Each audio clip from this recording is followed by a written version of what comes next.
और आज की इस वीडियो में हम जानेंगे पाइवोट टेबल के बारे में। पाइवोट टेबल एमएस एक्सेल का एक बहुत ही बेहतरीन फंक्शन है जिसका यूज हर एक कंपनी अपने डेटा को फिल्टर करने के लिए तो करती ही है, साथ के साथ उसे एनालाइज करने के लिए भी इसका यूज करती है। ऐसी कोई भी कंपनी नहीं है जो कि पाइवोट टेबल का यूज ना करती हो।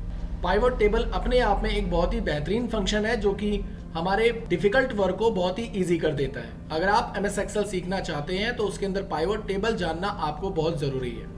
बिना पाइवोट टेबल के आप एमएस एक्सेल के अंदर डेटा को एनालाइज नहीं कर सकते। आप देखेंगे हमने कुछ एम्प्लॉइज के यहाँ पर नेम लिए हुए हैं, उनके डिपार्टमेंट्स यहाँ पे सिलेक्ट किए हुए हैं, उनकी सेल्स हमने यहाँ पर ली हुई है, सेल 2020 की और 2021 की। अब इसको हम किस तरीके से पाइवोट टेबल में कन्वर्ट करेंगे, उसके लिए आपको करना क्या है, सिंपली डेटा को सिलेक्ट करना है। सिलेक्ट करने के बाद आपको जाना है यहाँ से इंसर्ट टैब के अंदर। आप यहाँ से देखेंगे आपका जो इंसर्ट टैब है, इस इंसर्ट टैब पे जैसे आप क्लिक करेंगे तो आपके सामने ऑप्शन आ जाएगा आपका पाइवोट टेबल का। इस पाइवोट टेबल पे जैसे ही आप क्लिक करेंगे, क्लिक करने के बाद आप देखेंगे हमारा ये जो डेटा है वो यहाँ पर सिलेक्ट हो जाएगा, ऑटोमेटिकली ये रेंज सिलेक्ट कर लेता है। इसके बाद आप देखेंगे इसके अंदर हमारे पास सबसे पहला जो ऑप्शन है वो सिलेक्ट डेटा टेबल रेंज का है, यानी इसके अंदर हमारी डेटा की टेबल की रेंज लेनी होती है। अगर आपका कोई और डेटा है तो आप उसकी रेंज यहाँ पर सिलेक्ट कर सकते हैं। बाय डिफॉल्ट ये उसे ऑटोमेटिकली सिलेक्ट कर लेता है। इसके बाद यहाँ पर आप देखेंगे आपके सामने दो ऑप्शन है। सबसे पहला ऑप्शन है आपका न्यू वर्कशीट और दूसरा ऑप्शन है आपका एग्जिटिंग वर्कशीट, यानी आप जो पाइवोट टेबल चाह रहे हैं वो एक नई शीट पर चाह रहे हैं या एग्जिटिंग इसी वर्कशीट के ऊपर आप पाइवोट टेबल चाह रहे हैं। यहाँ पर अगर आपको इसी शीट पर ये डेटा चाहिए तो आपको एग्जिटिंग पर क्लिक करके यहाँ पर आपको क्लिक करना होगा लोकेशन पे। लोकेशन पर क्लिक करने के बाद यहाँ से आपको उस जगह की रेंज लेनी होगी जहाँ पर आप इस टेबल को रिप्रेजेंट करना चाह रहे हैं। तो फिलहाल हम इसे एक नई वर्कशीट पर लेंगे। हम फिलहाल न्यू वर्कशीट पर क्लिक करेंगे और सिंपली इसे ओके कर देंगे। जैसे आप इसे ओके करेंगे आप देखेंगे आपके सामने कुछ इस तरीके का थीम रिप्रेजेंट होगा पाइवोट टेबल का, जिसमें आप देखेंगे आपकी यहाँ पर फील्ड्स शो हो रही हैं। अब इसको किस तरीके से यूज किया जाता है मैं आपको वो क्लियर कर देता हूँ। इसके लिए हम चले जाते हैं वापस से अपनी उसी शीट पर। अब मान लीजिए यहाँ पर हमें ये देखना है कि हमारी फर्नीचर के अंदर टोटल कितनी सेल हुई है। यहाँ पर आप देखेंगे फर्नीचर यहाँ पर भी है और फर्नीचर यहाँ पर भी है। तो ये तो डेटा हमारे पास बहुत ही छोटा सा डेटा हमने लिया है आपको समझाने के लिए। कंपनीज का जो डेटा होता है वो बहुत ही बड़ा होता है, बहुत ही लार्ज होता है और उसमें से किसी डेटा को फाइंड करना बहुत ही मुश्किल का काम होता है। तो वो काम हमारा ये पाइवोट टेबल बहुत आसानी से कर देता है। अभी आप इसका एग्जाम्पल देख लेंगे। तो यहाँ पर जैसे मान लीजिए मैंने आपसे कहा कि फर्नीचर के अंदर टोटल कितनी सेल्स हुई हैं वो हमें यहाँ पर रिप्रेजेंट कर दे। अगर मैं इसको फिल्टर लगाता हूँ, एनालाइज करता हूँ इसको, तो यहाँ पर वो डेटा रिप्रेजेंट तो कर देगा, लेकिन हमारी यहाँ पर कंडीशंस इतनी सारी होती हैं कि जिसके अकॉर्डिंग हम डेटा को फिल्टर नहीं कर पाते। इस वजह से हम फिल्टर का यहाँ पर हर बार यूज नहीं कर सकते। जैसे मान लीजिए कि हम ये चाहते हैं कि इलेक्ट्रॉनिक में कितने एम्प्लॉय काम करते हैं, कितने पर्सन्स काम करते हैं, उन्होंने कितनी सेल्स की है, मुझे सिर्फ वही रिकॉर्ड देखना है। तो अगर आप उस रिकॉर्ड को यहाँ पर फाइंड करेंगे तो उसे किस तरीके से बताएंगे आपको ये भी बहुत मुश्किल लग रहा होगा। इसी तरीके से मान लीजिए पार्टिकुलर पर्सन किस किस डिपार्टमेंट में काम करता है, उसने कितनी सेल की है, आप मुझे वो बताइए। तो उसे भी निकालने के लिए आपको बहुत ज़्यादा परेशानी उठानी होगी। तो ये पाइवोट टेबल हमारे पास एक ऐसा ऑप्शन है जिसकी मदद से हम ये सारे काम बहुत ईजिली तरीके से सॉल्व कर सकते हैं। तो चलिए मैं इसको आपको करके दिखाता हूँ। तो हम चले जाते हैं वापस अपने पाइवोट टेबल वाले ऑप्शन पर। अब मान लीजिए हमें ये देखना है इस टेबल में से कि गारमेंट्स में टोटल कितनी सेल्स हुई है, मुझे आप वो बताइए। तो उसके लिए हम चले जाते हैं वापस से पाइवोट टेबल के अंदर और यहाँ पर अपने डिपार्टमेंट को सिलेक्ट करते हैं और अब यहाँ पर सिलेक्ट कर लेते हैं हम लोग सेल्स 2020 को और 2021 को। अब आप यहाँ पर देखेंगे इलेक्ट्रॉनिक में जो हमारी टोटल सेल हुई है 2020 की, वो सेल हुई है 62,279 रुपीज़ की। उसी तरीके से फर्नीचर की यहाँ पर आप देखेंगे 2020 की सेल दिखा रहा है। उसी तरीके से आप देखेंगे 2021 की भी यहाँ पर सेल रिप्रेजेंट कर रहा है। तो इस तरीके से आप अपने डेटा को समराइज कर सकते हैं। आप बड़े से बड़े डेटा को आप इस तरीके से समराइज कर सकते हैं। अब यहाँ से मान लीजिए अगर हमने 2020 का नहीं देखना, हमें 2021 का देखना है, तो यहाँ से हम 2020 का टिक मार्क्स यहाँ से हटा देंगे। तो आप देखेंगे आपकी 2021 का जो डेटा था वो यहाँ पर रिप्रेजेंट हो गया। इसको मैं थोड़ा सा जूम करके आपको दिखाता हूँ ताकि आपको ये चीज़ और समझ में आए। यहाँ देखिए इलेक्ट्रॉनिक में टोटल सेल, फर्नीचर में टोटल सेल और गारमेंट्स में टोटल सेल, और साथ के साथ आप यहाँ पर देखेंगे इसका ग्रैंड टोटल भी ये आपको बता रहा है। तो ये बहुत ही बेनिफिशियल ऑप्शन है। इसके अलावा अगर आप यहाँ पर सिर्फ यही चाहते हैं कि भाई सिर्फ इलेक्ट्रॉनिक का ही आपके सामने डिपार्टमेंट शो हो और उसी का आपको टोटल सेल 2020 और 2021 की शो हो, तो वो किस तरीके से आप कर सकते हैं उसके लिए आप देखेंगे यहाँ पर आपके सामने फिल्टर का एक बटन है। इस फिल्टर पर क्लिक करने के बाद यहाँ पर सिलेक्ट ऑल हटा दीजिए और यहाँ पर आपको जिस भी डिपार्टमेंट का देखना है उस डिपार्टमेंट को सिलेक्ट कर लीजिए और यहाँ पर सिंपली इसे ओके कर दीजिए। इसके बाद आप देखेंगे आपके सामने सिर्फ और सिर्फ इलेक्ट्रॉनिक डिपार्टमेंट का ही डेटा आपके सामने शो अप हो रहा है, साथ के साथ उसका ग्रैंड टोटल यहाँ पर आपको दिखा रहा है। अगर आप 2020 का देखना चाहते हैं तो आप टिक मारिए, 2020 का भी आपका डेटा और ग्रैंड टोटल आपके सामने रिप्रेजेंट इसने कर दिया है। तो चलिए इसको कुछ और तरीके से हम लोग देखते हैं और तरीके से ट्राई करते हैं कि ये और किस तरीके से यूज किया जा सकता है। मान लीजिए अब हम ये जानना चाहते हैं कि कौन से डिपार्टमेंट में कौन एम्प्लॉई काम करता है, तो ये किस तरीके से आप निकालेंगे। तो इसके लिए हम सिलेक्ट करेंगे सबसे पहले डिपार्टमेंट वाले ऑप्शन को। तो यहाँ पर आप देखेंगे डिपार्टमेंट में अभी हमारे सामने सिर्फ इलेक्ट्रॉनिक आ रहा है क्योंकि हमने यहाँ पर फिल्टर लगा रखा है। इसको हम यहाँ से क्लियर कर देते हैं फिल्टर को।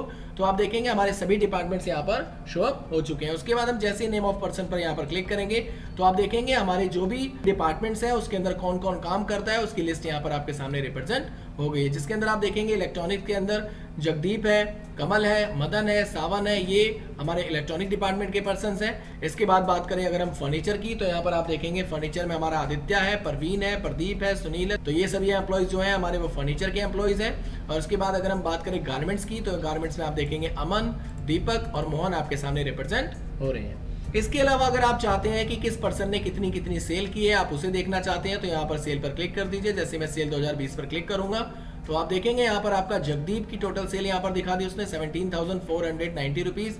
ऐसे ही कमल की इसने टोटल सेल दिखा दी आपको 15,469 रुपीज।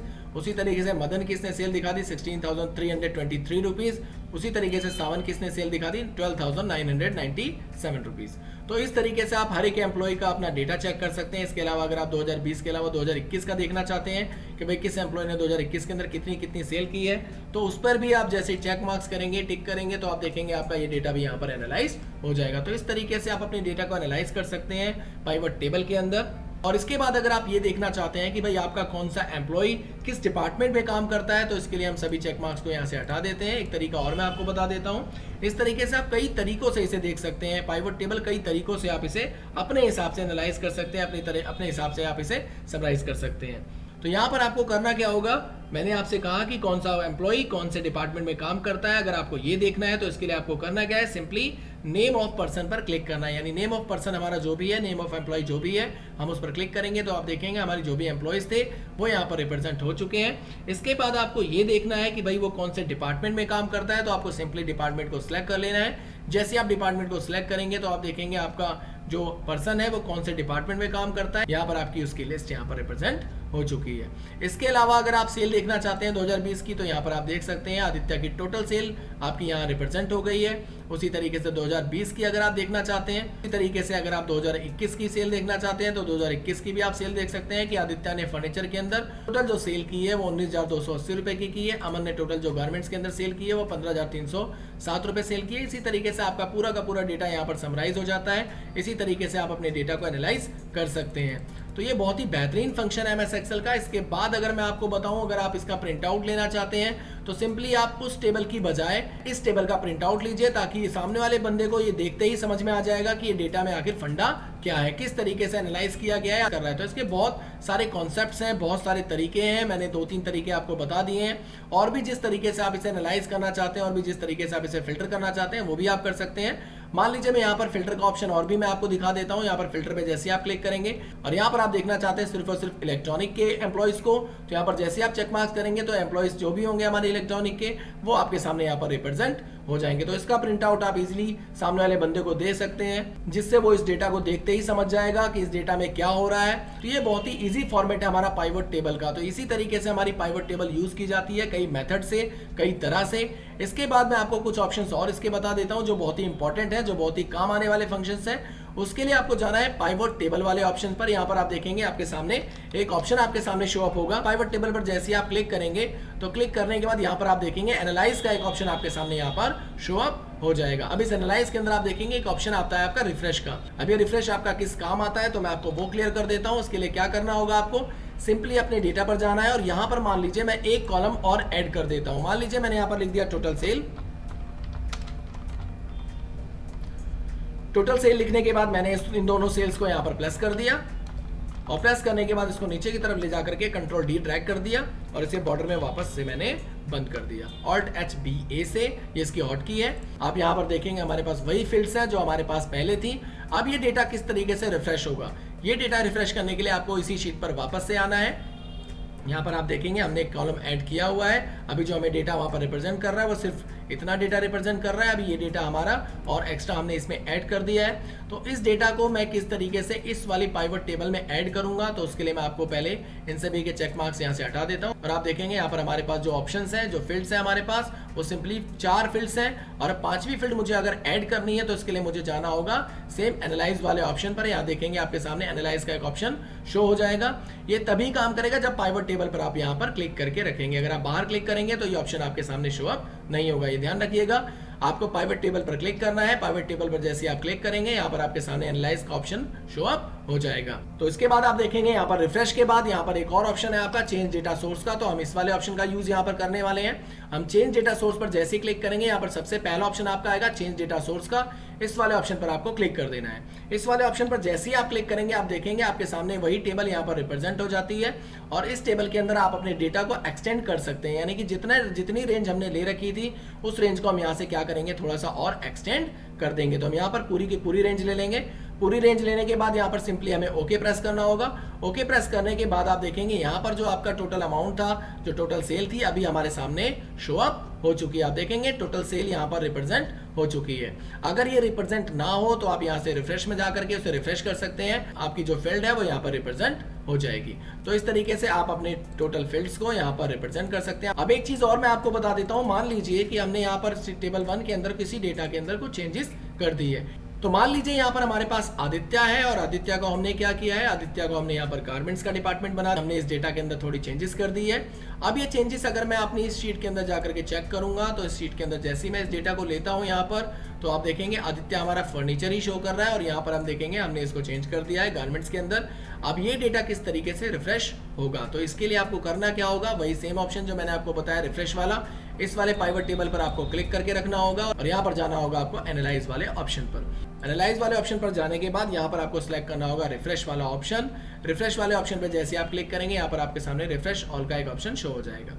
जैसे आप इसे रिफ्रेश करेंगे और वापस से अपना डेटा देखेंगे तो आप देखेंगे आपका जो डेटा था यहाँ पर अपडेट हो चुका है। यहाँ पर फर्नीचर की जगह गारमेंट्स रिप्रेजेंट हो चुका है। तो इस तरीके से आप अपने डेटा के अंदर चेंजेस करने के बाद रिफ्रेश कर सकते हैं, उसके अंदर एडिटिंग करने के बाद उसके अंदर रिफ्रेश कर सकते हैं और आप अपने डेटा को यहाँ पर पाइवट टेबल के अंदर से बार बार अपडेट कर सकते हैं। इसके बाद मैं आपको एक फंक्शन और बता देता हूँ जो आपके बहुत ही काम का फंक्शन है। तो यहाँ पर हम फिलहाल ले लेते हैं डिपार्टमेंट्स और उनकी टोटल सेल्स ले लेते हैं। और यहाँ पर हम ले लेते हैं नेम ऑफ पर्सन, किस पर्सन ने कितनी कितनी सेल की है, हमने वो तीनों चीजें यहाँ पर सिलेक्ट कर रखी हैं। अब इसके बाद आप देखेंगे यहाँ पर आपके सामने एक और ऑप्शन आपके सामने शो अप होगा इंसर्ट स्लाइसर का। ये बहुत ही काम का फंक्शन है। इस पर जैसे हम क्लिक करेंगे तो आप देखेंगे यहाँ पर आपके सामने एक स्लाइसर ओपन हो जाएगा। अब इस स्लाइसर के अंदर आपको करना क्या है, आपको सिंपली हमने ले लिया यहाँ डिपार्टमेंट का स्लाइसर और इसको सिंपली कर दिया हमने ओके। अब आप देखेंगे आपके सामने यहाँ पर डिपार्टमेंट्स यहाँ पर शो अप हो गए, यानी इलेक्ट्रॉनिक डिपार्टमेंट यहाँ पर शो अप हो चुके हैं। जैसे आप इलेक्ट्रॉनिक पे क्लिक करेंगे तो आपके सामने इलेक्ट्रॉनिक की जितनी भी डिपार्टमेंट्स थी वो आपके सामने यहाँ पर शो अप हो जाएंगी। अब मैं इसे एक तरीके से और आपको समझा देता हूं। जैसे मान लीजिए हमने यहाँ पर नेम ऑफ एम्प्लॉय ले लिया और यहाँ पर हमने ले लिया टोटल सेल। अब मैं यहाँ पर ये देखना चाहता हूं कि हमारी इलेक्ट्रॉनिक के अंदर टोटल सेल्स कितनी हुई है। तो आप देखेंगे सम ऑफ सेल जो हमें दिखा रहा है वो इलेक्ट्रॉनिक का यहाँ पर शो हो रहा है। जैसे हम यहाँ पर फर्नीचर पे क्लिक करेंगे तो आप देखेंगे फर्नीचर के एम्प्लॉयज और उनकी टोटल सेल यहाँ पर रिप्रेजेंट कर रहा है और साथ के साथ उसका ग्रैंड टोटल भी यहाँ पर दिखाई दे रहा है। इसी के साथ अगर हम गारमेंट्स पे क्लिक करेंगे तो आप देखेंगे गारमेंट्स में कितने बंदे काम कर रहे हैं और उनकी कितनी कितनी सेल्स है और टोटल ग्रैंड टोटल सेल कितनी है। तो इस तरीके से आप स्लाइसर ऐड कर सकते हैं, इस बटन का यूज कर सकते हैं। अगर आपको ये स्लाइसर क्लियर करना है तो यहाँ पर जैसे आप क्लियर ऑल पे क्लिक करेंगे तो आपका स्लाइसर यहाँ पर क्लियर हो जाएगा। आपके जितने भी एम्प्लॉयज थे वो यहाँ पर शो हो जाएंगे, उनकी टोटल सेल यहाँ पर शो अप हो जाएगी। तो इस तरीके से भी आप अपने डेटा को फिल्टर कर सकते हैं, आप इस स्लाइसर का यूज कर सकते हैं। अब इस स्लाइसर को हटाने के लिए आपको करना क्या होगा, सिंपली यहाँ पर क्लिक करना होगा। क्लिक करने के बाद अपने कीबोर्ड से डिलीट बटन दबा देना होगा। डिलीट दबाते ही आपका ये स्लाइसर यहाँ से हट जाएगा। इसके बाद अगर आपको ये पाइवट टेबल यहाँ से हटानी है तो यहाँ से मान लीजिए हमने इसके चेक मार्क्स को यहाँ से हटा दिया। काफी लोगों को पाइवट टेबल लगानी तो आती है मगर उसे हटाना नहीं आता। तो ये किस तरीके से हटाया जाता है, आप इसे डिलीट करने की कोशिश करेंगे तो ये डिलीट भी आपसे नहीं होता। तो डिलीट करने के लिए आपको इसको करना क्या है, सिंपली डेटा को यहाँ पे सिलेक्ट कर लेना है। जहां भी आपकी पाइवट टेबल है उसको सिलेक्ट कर लेना है। सिलेक्ट करने के बाद आपको जाना है होम टैब के अंदर। होम टैब के अंदर जाने के बाद आप यहाँ पर देखेंगे आपके सामने एक ऑप्शन आ जाएगा आपके पास क्लियर ऑल का। तो यहाँ पर क्लियर पे क्लिक करने के बाद यहाँ पर आप देखेंगे सबसे पहला ऑप्शन है क्लियर ऑल का। इस पर जैसे आप क्लिक करेंगे आप देखेंगे आपका जो भी पाइवट टेबल थी वो यहाँ से क्लियर हो चुकी है। तो यही था हमारा टॉपिक आज का पाइवट टेबल का। अगर आपको हमारा ये वीडियो पसंद आया हो तो चैनल को लाइक कमेंट शेयर जरूर कीजिएगा और सब्सक्राइब जरूर कीजिएगा। धन्यवाद।